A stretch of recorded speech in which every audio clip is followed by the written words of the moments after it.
and we're going to talk about your journey with Crohn's disease. And he's actually managed it for about 20 years now without meds, and just a really dramatic story. Yeah. So how old were you when you first started having symptoms?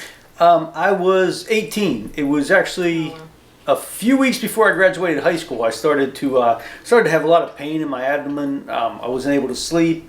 I started having diarrhea a lot, and I started losing weight. And I was like 134 pounds, I think, in high school. So any weight loss was pretty noticeable.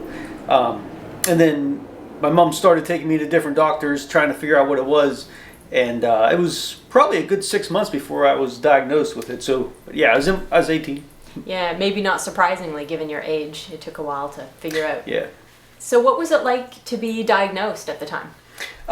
It was pretty terrifying. So we went through numerous doctors. My mom kept taking me, I went to the primary care physician and a bunch of specialists before I eventually got to a gastrointestinal specialist, and he's the one that diagnosed it with Crohn's. And, the other doctors, they were giving me stuff like ulcer medicines and antacids, I believe. Oh, wow. And I was scheduled to ship out for the Army for basic training in, I think, July. So, like, all this right after high school, we were trying to get this figured out, thinking I was still going to be able to go into the Army. Mm-hmm. And, but once they diagnosed me with Crohn's disease, I wasn't able to ship out. And so that was a big game changer. And then with this disease I'd never heard about, and I had no way to look it up. I was just kind of at the mercy of what the doctors told me. So, yeah, it was a scary time. Yeah. Changed the course of your life then. Yes. Yeah. And so tell me about the first treatments.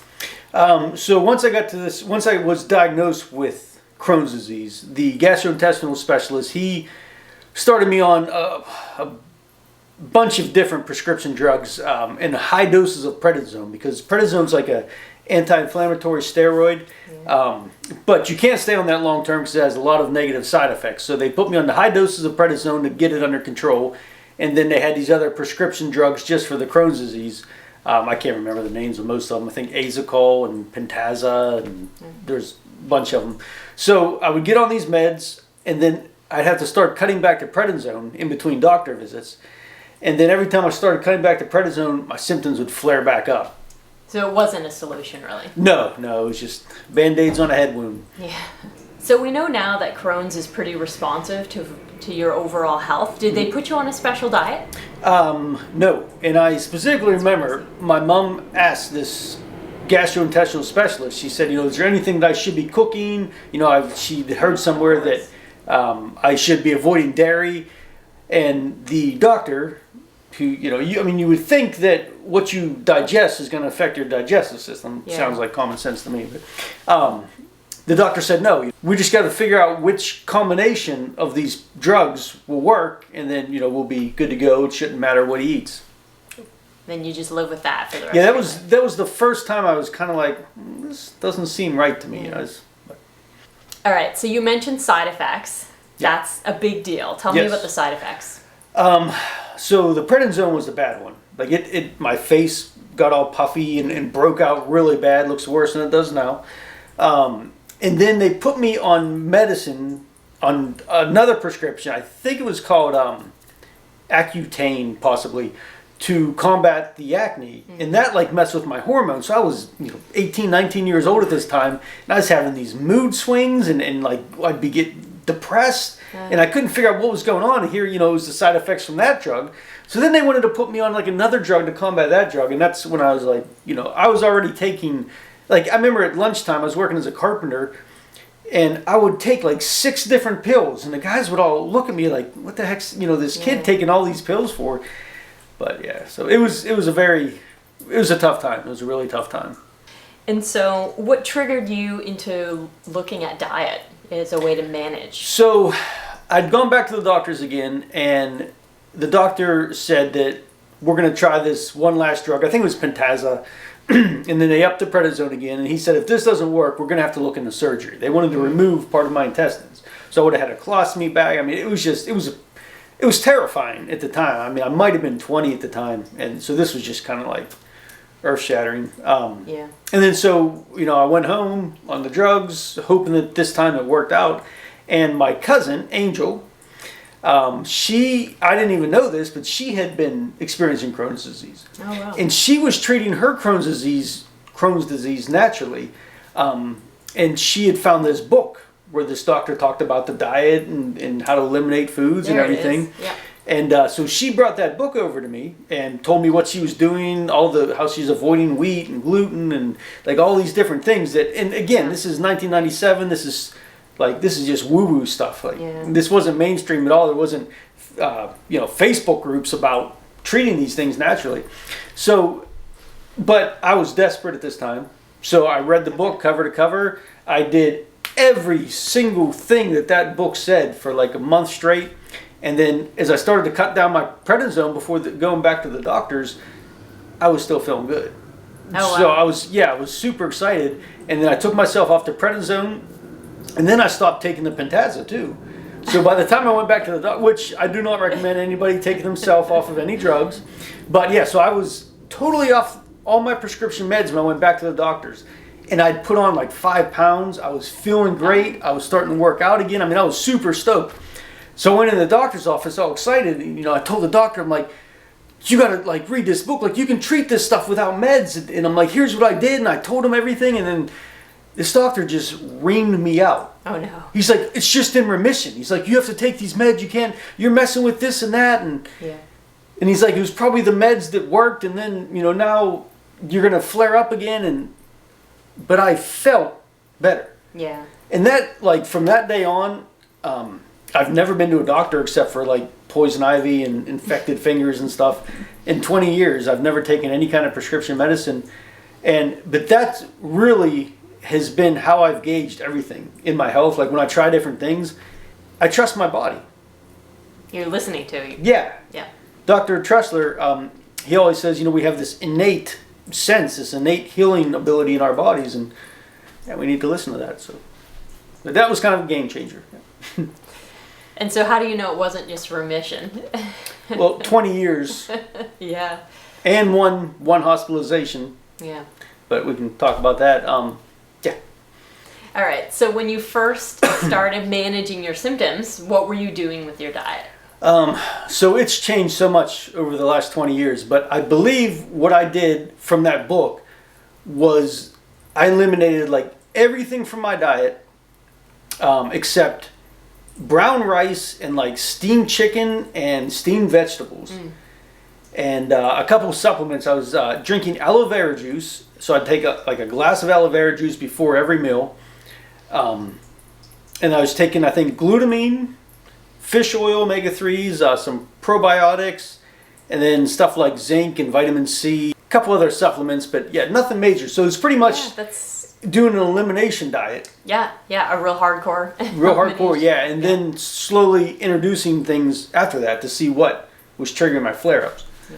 So that was the start of it, yeah. So in 20 years, you've never had an issue with it since then? So actually, once I got this under control, and I would stick to this diet. So after maybe 2 months of eating super strict, my aloe vera juice every day, I was religious because when it's fresh in your mind how bad it can be, you're super motivated and disciplined. But after that, I started reintroducing some foods, and I kind of found that if I ate healthy all week, I'd pack my lunch every day. On the weekends, I could get away with eating a couple pieces of pizza, and I could have some ice cream. Yeah. But if I have it too often, more than 2 days, then I start to notice it. Even to this day, if I eat, if we go to the Cheesecake Factory and I gorge myself, I'm probably going to feel it the next day. Yeah. So, but it was about 3 years after I'd gotten everything under control, I had this job where I traveled. So I was working on the road for 30 days, and I'd come home for a week, and I'd go back out for 30 days. Wow. And I was eating just junk food. I mean, we'd stop at a gas station for breakfast. So lots of fast food. Yeah. I mean, I tried to maintain it, but I would start cheating. I'm like, I feel okay, and then one thing led to another, and before I knew it, I had this pain in my side. It was this real sharp pain. Yeah. So when I was home for a week, I went to the hospital. And they did all these tests on me. I thought it was an appendix or something. I didn't know what was going on. Yeah. And they did a colonoscopy. And so here, it turns out that my Crohn's disease was flared up so bad that it was pushing against something, and that's what was causing the pain in my side. Yeah. So of course the doctors, were trying to give me all these meds, and I was like, no, I know what I got to do. Just, let me out of this hospital. And, I didn't know at the time you could just literally walk out of a hospital. They can't keep you there. That's so you. Yeah. Not that I recommend walking out of a hospital, but so anyway, I remember they'd give me these pills, and I was hiding them all. And, oh my gosh. Yeah. Got home and right back on my diet, and a couple weeks I was 100% fine again. Wow, just waiting for the inflammation to subside, I guess. Yeah. Yep. So was it just diet that changed, or did you change other things in your life? Yeah, that's a good point. So this wasn't just the diet that I had to change. When I was first diagnosed, I was eating a lot of fast food and whatnot, so obviously that was affecting me. Yeah. But I also it was a very stressful time in my life, getting ready to go to the Army and was dealing with some personal issues. Yeah. I wasn't dealing with any of these issues in my life. I was just internalizing them. I was just burying them down. And I really believe that all that energy negatively affects your health. And so I really had to rewire myself, read a lot of books about how to deal with that kind of issues. And the big thing, of course, was starting to work out again. I'd always worked out with my dad. We'd lift weights and stuff. And then prior, when I was about 17, 18, I just got away from it. And so just getting back into that was huge. I remember getting back to the gym for the first time. I couldn't even bench press 100 pounds. I was just skin and bones. It was terrible. And I just remember writing down my logs every day, like I did 10 pounds on this, and I would go for a run, and I wouldn't even be able to run a quarter mile. And then, I just would take my notes, and then every day I get a little better and a little better and a little better. You still keep those logs. Yes, yeah. I have stacks of workout logs. I love looking back over the years and seeing how I've progressed. And I'm getting to that age now where I think I'm going to stop seeing progression.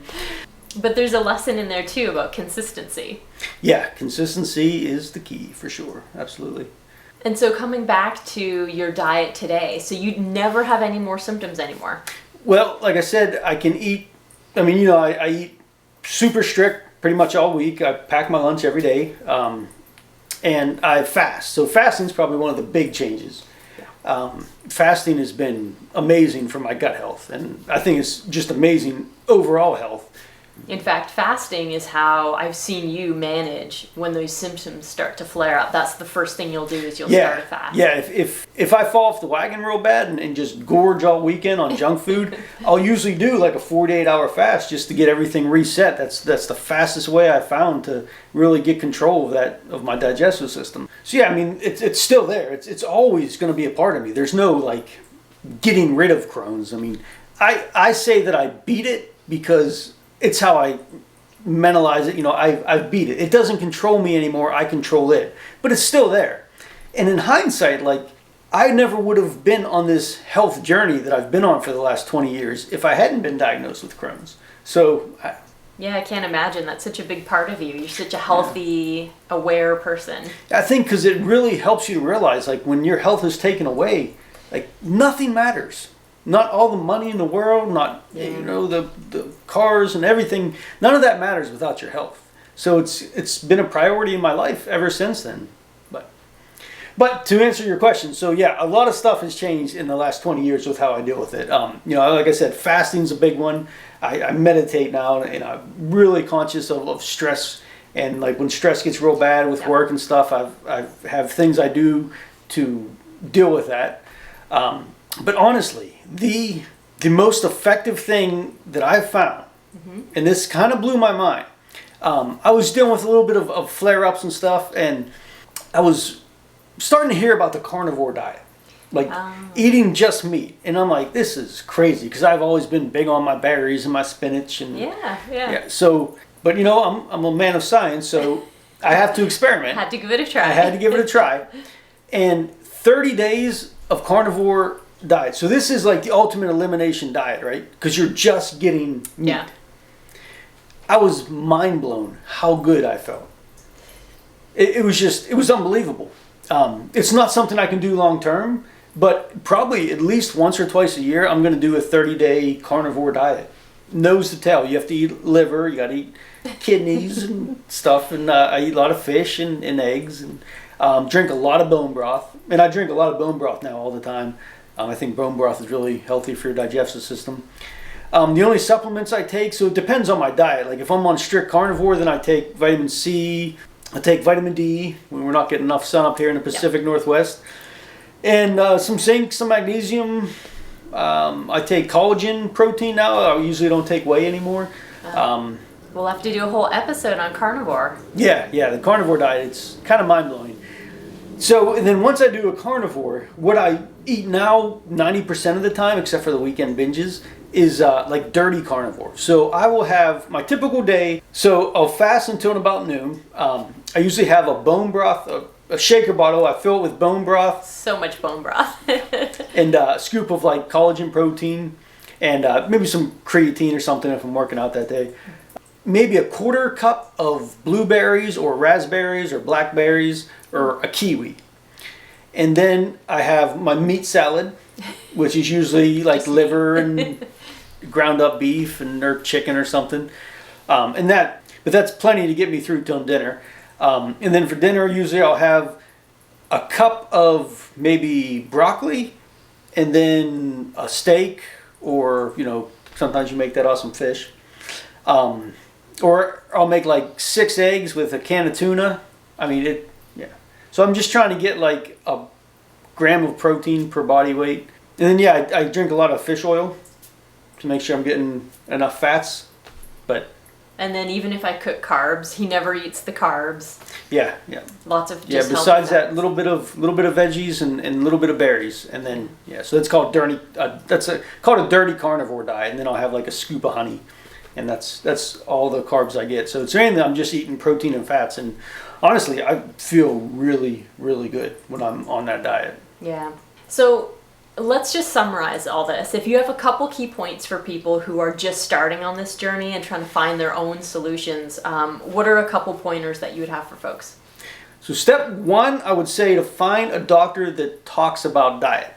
If you're going to a doctor for irritable bowel syndrome or Crohn's disease or anything like that, and they do not bring up diet as one of the main factors, find a new doctor. Okay, and again, I'm not a doctor. These are just what works for me and my recommendations. But number 2, I would say you have to do an elimination diet.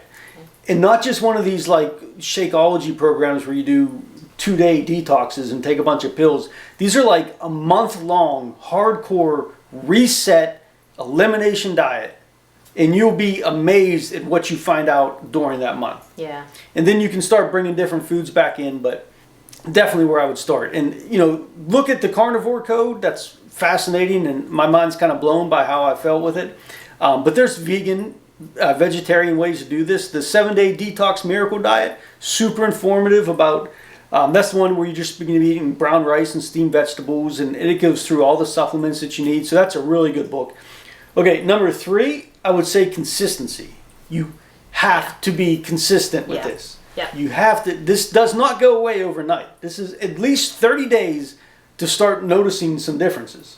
And then probably another 30 days after that to really get things under control. Yeah, so that's a long time, right? You have to wait for your body to respond to all the...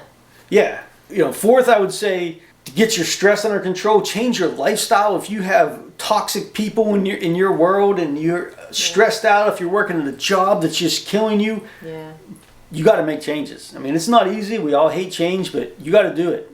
Well, and science is starting to prove more and more now that stress kills, not just as a figure of speech, but it is affecting people's immunoresponses and things like that. 100% agree with that. 5th, I would say to find some kind of nutritionist, some kind of natural doctor that can help you. Like back in Pittsburgh, I went to Dr. Tressler, who was a chiropractor, but he is the one that kind of got me on the whole kick to treating the body as a whole. You can't, everything ties together. So you got to treat the mind, body, spirit. You got to get it all right to make this work. So it sounds kind of woo-woo, but that played a big part in my journey. And I'm just going to say here too, as your spouse, that in times of great stress, that's when it's the most difficult to be patient and consistent and make good choices and to get enough sleep. And it's all these things that are linked. And stress is sleep, what that's a good one. Stress is very hard on your symptoms. I've absolutely seen a direct correlation between stress and being able to maintain your quality of life with your disease. And I mean, everybody is different. So I like to do hot and cold therapy. I like to jump in ice tubs and stuff. And that really helps me. But some people might be like, no, I'm not doing that. I like to lift weights. Yeah. Someone else might hate to lift weights, but you got to find these things that work for you because everybody's different. So find out what works and be consistent. So yeah, I mean that's the basic formula that I use. I mean it sucks. Like it, you know. Yeah.